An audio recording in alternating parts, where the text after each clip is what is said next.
क्या सचमुच घर के द्वार पर बैठा श्वान आपके और मृत्यु के बीच दीवार है? नमस्कार, मैं हूं डॉक्टर श्रीपति त्रिपाठी।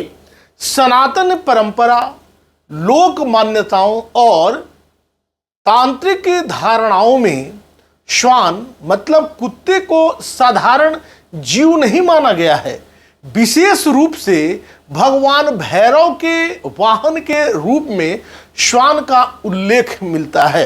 मान्यता है कि जिस घर के द्वार पर कोई श्वान नियमित रूप से आकर बैठता है, वहां वह केवल आश्रय लेने नहीं आता, बल्कि उस स्थान की सूक्ष्म ऊर्जा से भी जुड़ जाता है। कई परंपराओं में इसे घर की सुरक्षा, नकारात्मक शक्तियों से रक्षा और आने वाले संकटों के संकेत से जोड़ा जाता है। महाभारत के महाप्रस्थानिक पर्व में वर्णन मिलता है कि जब पांडव हिमालय की ओर प्रस्थान कर रहे थे, तब एक श्वान अंत तक धर्मराज युधिष्ठिर के साथ रहा।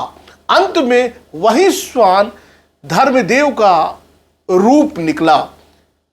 एस धर्मः सनातनः, अर्थात युधिष्ठिर ने उस श्वान का त्याग करने से इनकार किया, क्योंकि शरणागत का परित्याग धर्म के विरुद्ध है। यह प्रसंग श्वान के प्रति करुणा, निष्ठा और धर्म पालन का संदेश देता है।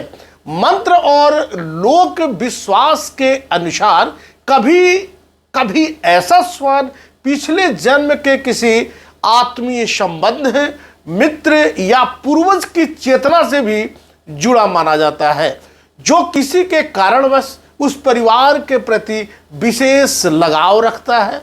कहा जाता है कि वह परिवार के दुख, कष्ट और ग्रहों के अशुभ प्रभावों को अपने ऊपर लेने का प्रयास करता है तथा उसके घर के चारों ओर एक अदृश्य कवच निर्मित करता है।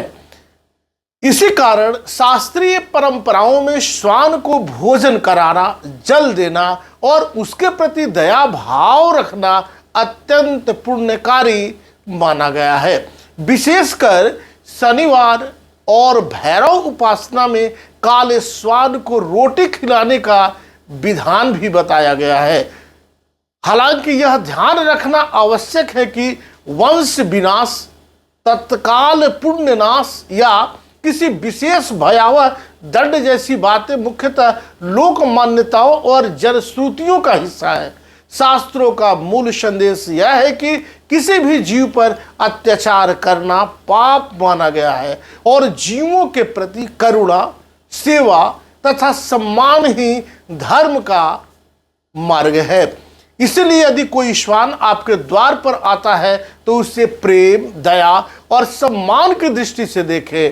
कौन जाने वह केवल भोजन की तलाश में आया एक जीव हो या ईश्वर द्वारा भेजा गया करुणा और सेवा का एक अवसर। आखिर दया ही वह धर्म है जो मनुष्य को देवत्व से के सबसे निकट ले जाती है। अभी तक आपने इस चैनल को सब्सक्राइब नहीं किया है तो सब्सक्राइब करें, शेयर करें और ज़्यादा से ज़्यादा कमेंट्स करें। नमस्कार, जय श्री कृष्णा, वंदे मातरम।